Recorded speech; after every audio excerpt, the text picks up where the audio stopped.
Iyi ni radiyo BBC gahuza miryango ivugira i Londres kuri metero 19, 25, 31 na 41. Ivugira ku mirongo ya FM mu karere k'ibiyaga bigari no kuri interineti kuri bbcgahuza.com.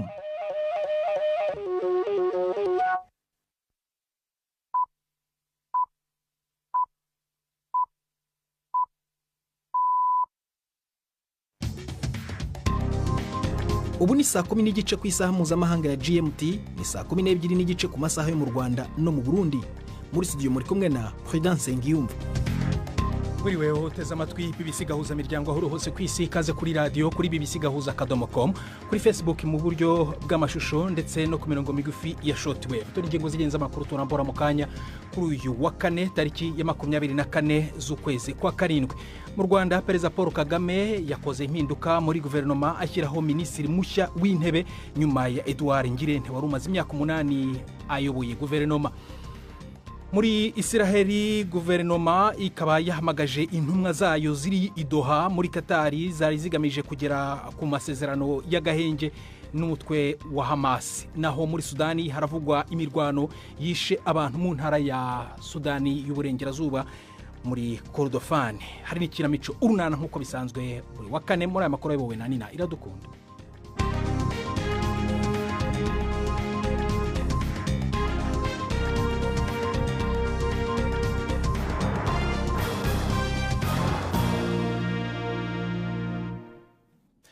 Ikaze ku makuru arambuye, duhera muri Repubulika ya Centrafrica aho abayobozi babiri b'inyeshyamba muri iki gihugu bahamijwe ibyaha by'intambara n'ibyaha byibasiye inyoko muntu n'urukiko mpuzamahanga mpanabyaha. Alfred Yekatom yakatiwe gufungwa imyaka 15, Patrice Edouard Ngaisona akatirwa imyaka 12.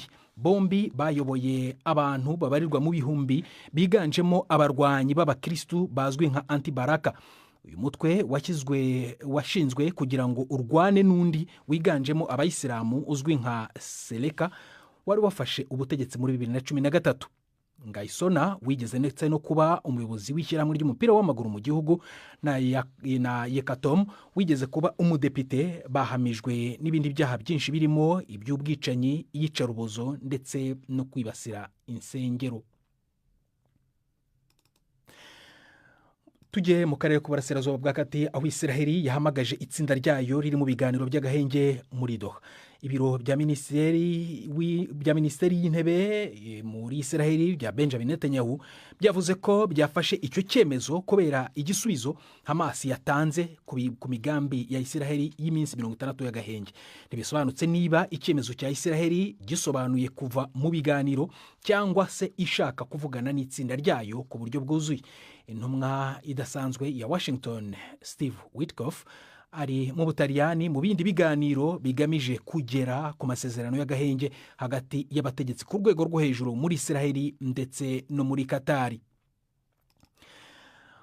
Mu Rwanda Perezida Paul Kagame yagennye Dr Justin Nsengiyumva kuba minisitiri w'intebe w'igihugu. Ni umwanya asimbuyeho Edouard Ngirente wari umaze imyaka 8 ayoboye guverinoma. Nsengiyumva w'imyaka 54 ni impuguke mu rwego rw'ubukungu, akaba agiye kuri uyu mwanya avuye muri banki nkuru y'igihugu aho yari vice guverineri wayo.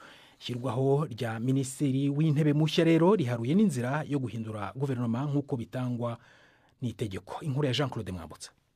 Inkuru y'igenwa rya Dr Justin Nsengiyumva ku mwanya wa minisitiri w'intebe yamenyekanye mu ijoro ryakeye binyuze ahanini ku mbuga nkoranyambaga. Uyu mugabo washinzwe kuyobora guverinoma afite imyaka 54 y'amavuko, ntiyari asanzwe azwi cyane muri politike y'igihugu. Mu ntangiriro z'uyu mwaka nibwo yari yagizwe vice guverineri wa banki nkuru y'igihugu, umwanya yasimbuyeho Soraya Hakuziyaremye wari wazamuwe mu ntera agasimbura John Rwangombwa ku mwanya wa guverineri w'iyi banki. Dr Nsengiyumva yanabaye umunyamabanga uhoraho muri Minisiteri y'Uburezi ndetse ngo yanagize uruhare rukomeye mu ivugurura rya politiki z'imyigishirize iva mu rurimi rw'igifaransa hashyirwa imbere imyigishirize mu rurimi rw'icyongereza. Nsengiyumva asimbuye Edouard Ngirente wari umaze imyaka 8 kuri uyu mwanya. Cyakora nta cyavuzwe ku mpamvu zatumye ava kuri uyu mwanya. Amakuru agaragara ku rubuga rwa banki nkuru y'igihugu avuga ko Justin Nsengiyumva ari impuguke mu by'ubukungu, akaba afite impamyabumenyi yo mu rwego rwa PhD yakuye muri kaminuza ya Leicester yo mu Bwongereza. muri iki gihugu bivugwa ko anafitiye bwenegihugu yakoze mu kigo cy'igihugu gishinzwe imihanda na za gari ya moshi. Byitezwe ko hazabaho impinduka mu bagize guverinoma nyuma y'ishyirwaho rya minisitiri w'intebe mushya.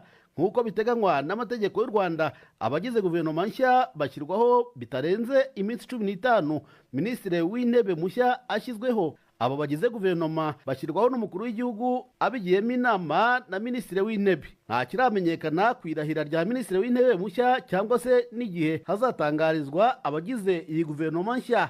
Kugeza ubu nta makuru arajya ahagaragara ku mpamvu zatumye Edouard Ngirente asimburwa. Avuye kuri uyu mwanya afite umuhigo wo kuba ari uwa kabiri mu burambe kuri uyu mwanya mu myaka 31 ishize, mu gihe yari amaze imyaka 8 ayoboye guverinoma. Umuhiga ni Bernard Makuza, we wamaze imyaka 11 ari minisitiri w'intebe. Imirwano isa n'ikomeje hagati y'ingabo za Thailand na Cambodia, itewe n'impaka zishingiye ku mupaka zageze ku rundi rwego. Amakuru ava mu bihugu byombi aravuga ko hari urugamba ruri kubera hafi y'insengero nyinshi cyane ku mupaka bihuriyeho ndetse n'utundi duce. Thailand yakoresheje indege z'intambara mu kurasa ibirindiro bya Cambodia. Cambodia nayo yarashe muri Thailand ibisasu bya rokete ikoresheje ibifaru. Abagera kuri 12 biganjemo abasivili b'Abatayi byamenyekanye ko bishwe. Abantu batuye hafi y'umupaka ku mpande zombi bahunze imirwano. Urwego rugenzura ibikorwa bya polisi muri Kenya ruravuga ko abapolisi bakoresheje imbaraga z'umurengera mu gihe cy'imyigaragambyo yamaganaga guverinoma yiciwemo abantu 60. Imiryango iharanira uburenganzira bwa kiremwamuntu ishinja abategetsi kwemerera polisi kurasa ndetse no gukorana n'imitwe y'amabandi yitwaje intwaro mu kwibasira abigaragambyaga. Inkuru ya Akisa Wandera uri Nairobi, muragezwaho na Robert Misigaro. Urwego rujeje kugenzura ibikorwa by'igipolisi cya Kenya ruvuga ko abapolisi barenze ku mategeko agenga akazi k'igipolisi mu myerekano ishika 4 yabaye hose muri Kenya mu kwezi kwa gatandatu no kwindwi. Mu cegeranyo gishasha, urwo rwego ruvuga ko rwatohoje impfu 65 hamwe n'abanyagihugu barenga 300 bakomeretse igihe abari mu myerekano batana mu mitwe n'abapolisi. Abaharanira agateka kazina muntu bariyamirije ingene leta yavyitwayemwo, bagiriza abajejwe intwaro kwemera eka rimwe na rimwe bakanahimiriza ikoreshwa ry'inguvu zishobora kwica ku bari mu myerekano. Ishavu mu banyagihugu ryagiye ririyongera cyane cyane nyuma yaho haboneke video mu kwezi guheze yerekana umupolisi arasa mu maso kandi yegereye umuntu yariko aradandariza kwibarabara mu gihe cy'imyerekano. Uwo mugabo mu nyuma yaje gucikanira kwa muganga, uwo mupolisi nawe yagirizwe icyaha. Ini BBC gahuza miryango ruyumva no kuri Kisoro FM muri Uganda, saa 1:23 mu Rwanda no mu Burundi. Mu kanya turagaruka ku makuru arambuye.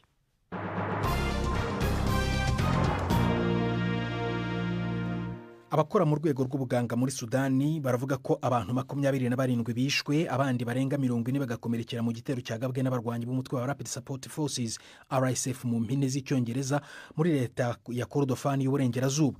Kuva mu kwezi gushize kwa gatandatu, imirwano igamije ubugenzuzi bw'akarere gakungahaye kuri peteroli muri Sudani yarakaze cyane. Inkuru ya Wiros mwijwe rya Ferenga kwaye. Umuryango w'abaganga bo muri Sudani uravuga yuko abaturage badafite intwaro bo mu mudugudu wa Brima Rashid batewe mu ngo zabo kandi mu bahohotewe hakaba harimo abagore n'abana. Wise icyo gitero ubwicanyi bwakozwe n'umutwe wa RSF, mu gihe igisirikare cya Sudani nacyo kiregwa ubwicanyi cyakoreye abaturage Kordofane mu bitero by'indege za gisirikare.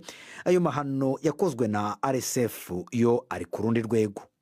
Mu cyumweru cyashize hari imidugudu myinshi yatwitswe irashira. Nk'uko byakozwe kenshi mu ntara ya Darfur, abaturage ibihumbi byinshi by'abanyasudani bari gukurwa mu butaka bwabo. Itangazamakuru rya leta muri Syria riravuga ko abantu 4 bishwe, abandi barenga 100 bagakomerekera mu bintu byaturikiye mu ntara y'amajyaruguru y'uburengerazuba ya Idlib.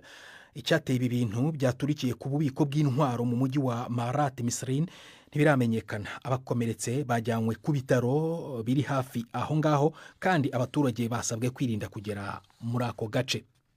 Mbere yo gukomeza tubanze tubagezeho ubutumwa bw'umuntu urangisha abe yabuze. Amazina yanje nitwa Miburo Julienne, ndi umurundikazi ndubatse. Uwo twubakanye yitwa Niyonzima Luka. Twabyaye abana 4. Uwa mbere ari we turondeza yitwa Niyonzima Shadarake. Iri tazirano ryiwe ni Mahigwe. Yavutse 89. Uwa kabiri yitwa Nibaruta Janvier. Uwa gatatu yitwa Muhoza Françoise. Uwa kane yitwa Giraneza Jennifer. Ubu nkaba mba hano mu gihugu cya Australia, nkaba naje hano mvuye mu gihugu cya Tanzania mu ikambi y'impunzi y'Ingara yitwa Rukore. Naba kw'ibarabara rya 42 Ibarozi ya 4. Nkaba kandi nakora ku bitaro byaho. Nkaba nasaba ko mwamfasha kurondeza abantu 2 twabuze irengero. Uwa mbere ni umuhungu wanje yitwa Niyonzima Shadarake. Irindi ni Mahigwe. Yavutse 89. Twamubuze mu mwaka wa 2004. Kugera ubu ntituzi yari. Yagiye afise imyaka 15 y'amavuko. Ubu uzomubona azohabwa ibihembo bishimishije. Uwa kabiri ndondeza ni musaza wanje yitwa Minani Gracier. Iri tazirano ni Masake. Mama wacu yitwa Nahimana Diriana. Musaza wanje na mama baba mu ikambi y'Ingara yitwa Musuhura. Hari muri 1996 niwo mwaka yagiriyeko. Yatwawe n'umushoferi yitwa Medisoni. Yatwara abakozi Kenayini na Benako. Yakunda gushorera musaza wanje utwo yazana kudandaza Kenayini kw'ibarabara, cyane cyane isigara. Yadandaza ibyo bita kabarasi. Baca baba abagenzi na Medison. Niho yaca asaba musaza wanje ko yomutwara iwabo Ikigoma akaja kumudandariza mu ibotike yiwe Ikigoma. Edison kandi yakorana n'uwitwa Jackson w'Umuha. Bose bakunda kugura isigara kwa musaza wanje. Rero uwo tubarira ahantu boba bari ubu twomuha agashimwe.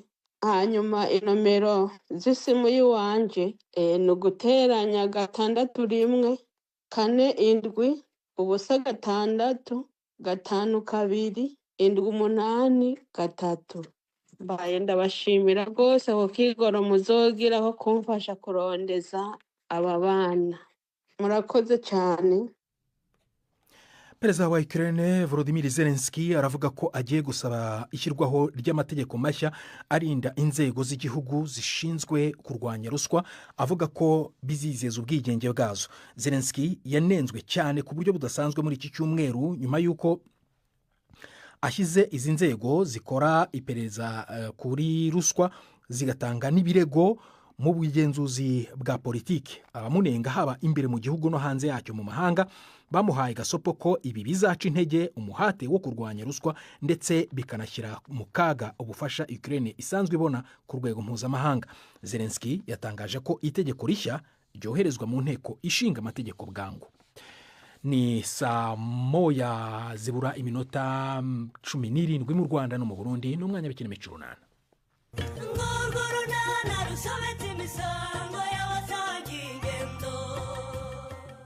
Honorine Nontongo yasobanukiwe akamaro k'umusarane wujuje ibyangombwa. Hagati aho bombori yubuye kwa Stefano n'urunana. Ariko wamvuye inyuma unashaka iki wa mugore? Wakoze ibyo ngo usaba ukareba ko hari icyo nongera kukubaza Stefano. Ubwinka ikomeze yabire kandi ubwatsi buhari ngo ntiwabuyiha udatutse Stefano. Aka kanya ikibazo gihari sinkadi. Ikibazo gihari ni ikiheze? Nakubwiye nifata umuhungu wawe umushyire nyina. Akuretse umutima mubi umwana udaheka akuvuna ati koko. Yewe mbese ubwo ndi kwigirisha ntabwo yaranye none. Vuga ko ari urwango umwanga rutuma udashaka kumureba imbere yawe. Naho konona rwose ntacyo yonone.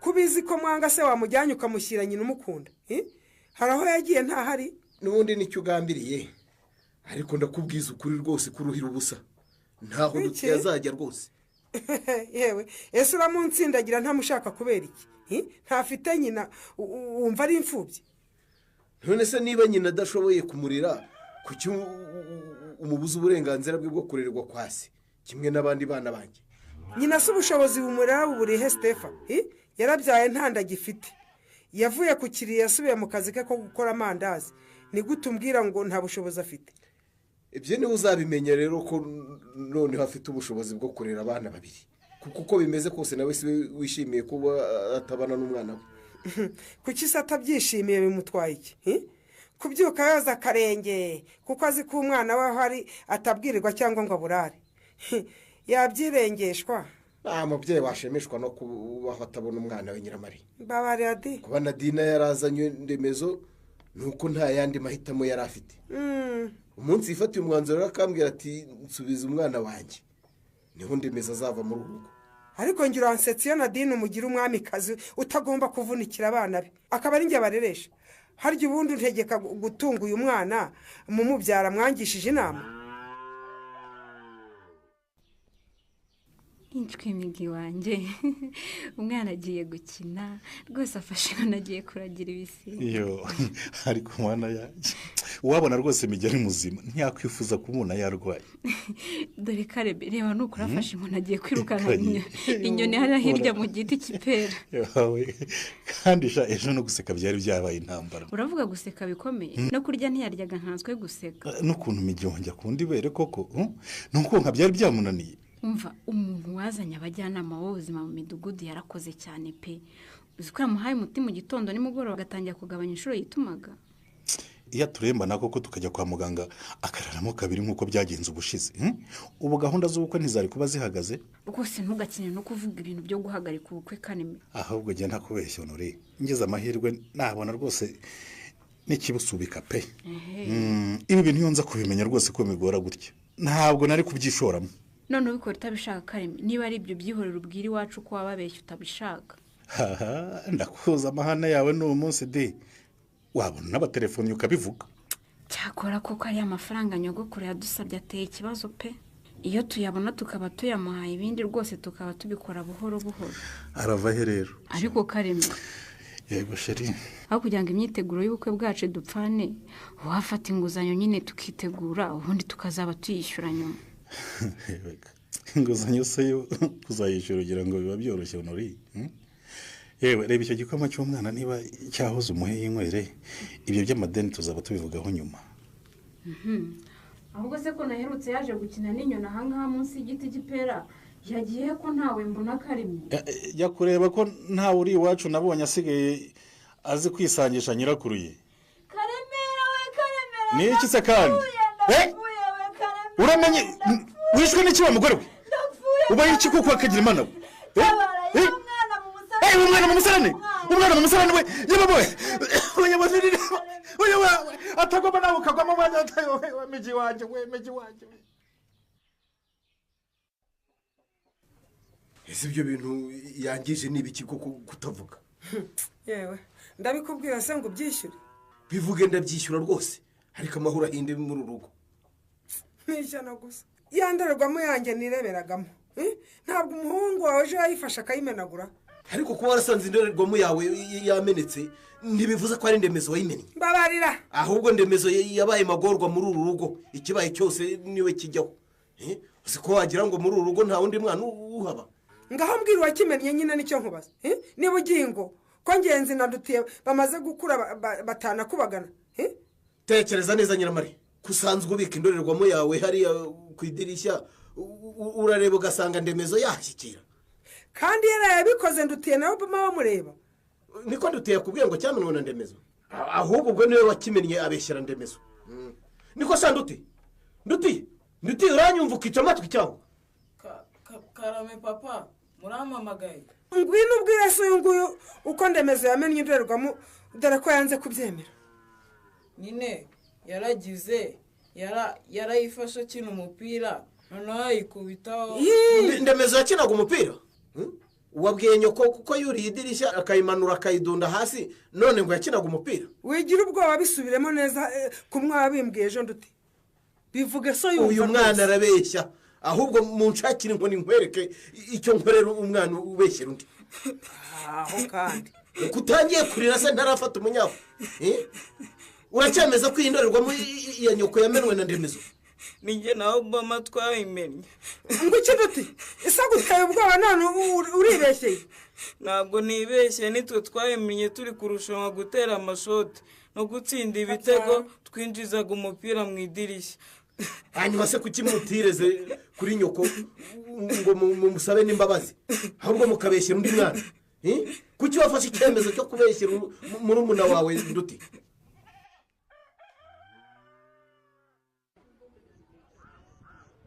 nishinja kubicira gahunda rwose. oya humura ntabwo watinze cyane ahubwo rero tubwire icyo wadutumiyeho pe tubwire byihuse kugira ngo tutarushaho gutinda. ikintu nabashakiraga rero shaho ni ikintu numvise kintera ubwoba pe. sinzi niba namwe mwaracyumvise ibintu urubyiruko ruherutse kwihuza rugakora ibyiswe ngo garanayiti. hari uwabyumvise? anye narabyumvise nubwo ntasobanukiwe neza ngo byari biteguye gute. ibishyushye byose ntibirenga urugo rwa Mugisha. ba Muhoza na ba Donata bari bashyushye ngo bagiyeyo mbabuza ku munota wa nyuma. ngo abana bagiye hamwe bakodesha ibyuma by'imiziki baraceza banywa amayoga barasinda ndetse ngo hari n'abahasambaniye. urubyiruko rwa none turaza kurushoboza iki mwuka byarana? urumva nk'igikorwa cyo guhura bakidagadura cyo si kibi rwose ku rubyiruko. ikibazo ni ibyo bikorwa bagiye mu by'ubusinzi n'ubusambanyi bishobora kubaviramo guterana inda bakiri bato. we kutavuga indwara zandurira mu mibonano mpuzabitsina harimo na virusi itera sida. mwa bantu mwese ko ababyeyi twagowe ubwo muzi ko Lopez wanjye yabigiyemo? oya ntumbwire ibyo pe. Lopez wawe yagiye muri iyo gara yaberamo ibyo bintu? umva yagiye rwose ngo inshuti ze zaramujyanye ariko ibintu yambwiye byahabereye. mwa bantu njye ndi kubyina mvamo mwegura imfashanyigisho mubyutse karabu yo munsi y'umunyinya mufashe urubyiruko kuko aho rugana ni habi pe. anye nubwo ubyina uvamo ariko uracyabyina ntabwo umusanzu wawe wareka kuwutanga ku bikorwa byo kwigisha urubyiruko ngo tukwemerere. n'ubundi sinavamo burundu icyo nshaka ni uko mufata iya mbere mukayobora ahasigaye nanjye nzaba ndi hafi yanyu. ubu byagenze bite koko ngo abo bantu baturusha imbaraga uko Felicien? Birababaje. mu gihe tugitegura guhuriza urubyiruko munsi y'umunyinya ngo turuganirize nibwo ibyo bibaye. waba uzi ko iyo miziki bashaka bari kuyibyina ariko bakayibyinira ahantu twizeye neza ahantu twizeye ko batari buhure n'ibibazo nyirane.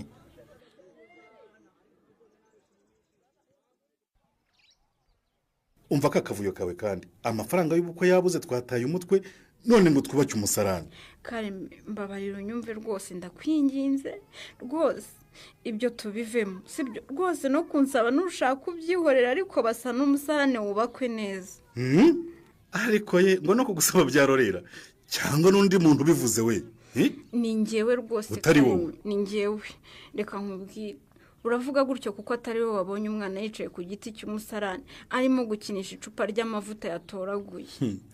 kubivuga gutyo biroroshye ariko kubishyira mu bikorwa biragoye. ubu se Stefano n'ukuntu ahenda koko turamwishyura iki? warebye se Bushombe ko nawe asigaye ari umufundi?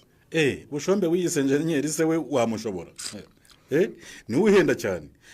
burya umuntu utarahendaga ni Tadeyo. nuko mbona ibyo kubaka rwose asigaye yarabiretse. nsigaye numva ngo yihigire mu mabuye y'agaciro hakurya ya Nyarurembo. uko bisa kose Kareme umusarane ugombe wubakwe. shwishwishwishwishwi sinshoboye rwose kuzasanga umwana wanjye byarangiye kubera umusarane utujuje ibyangombwa Kareme mbabarira. erega nanjye si uko ntumvaga akamaro k'umusarane wujuje ibyangombwa kuko umujyanama w'ubuzima rwose yari yaminsobanuriye ndabyumva cyane. ariko ubu ntidufite icyo twubakisha. ese wabwiye Stefano akadukopa nyine tukazamwishyura nyuma twayabonye? Stefano wo mu ryaka ariho se yagukopa? umuntu yapfa kumubwira kumva icyo avuga. ubundi se bwo yakwemera kugukopa yagukopa n'umuyede? umuhede mwakorana ukajya umuhereza. ngasiba akazi ka koperative y'abandi rero. guhereza ntibigoye yemera kudukopa Kareme nanjye rwose twajya dukorana nkamuhereza. hanyuma se ibikoresho byakenerwa yava hehe nayo yayadukopa? erega karemye ibyo wakora byose uriya musarani utarakorwa urumva ntabyo numva pe nakubwiye ngo n'ubukwe nibushaka buhagarare rwose ariko uriya musarani wubakwe neza bawutinde neza bawusakare bawufunge rwose na kiriya giti cy'umusarani migi yari yitendetse bakivanemo kuko sinzi ko kizamba mu mutwe erega nawe ibyo wivugira ngo ubukwe buhagarare urabizi ko ari ukwivugira kuko rwose kubahagarika byo ntibishoboka ntibyoroshye urumva nabwira iki kwa mabukwe bamaze gutumira abantu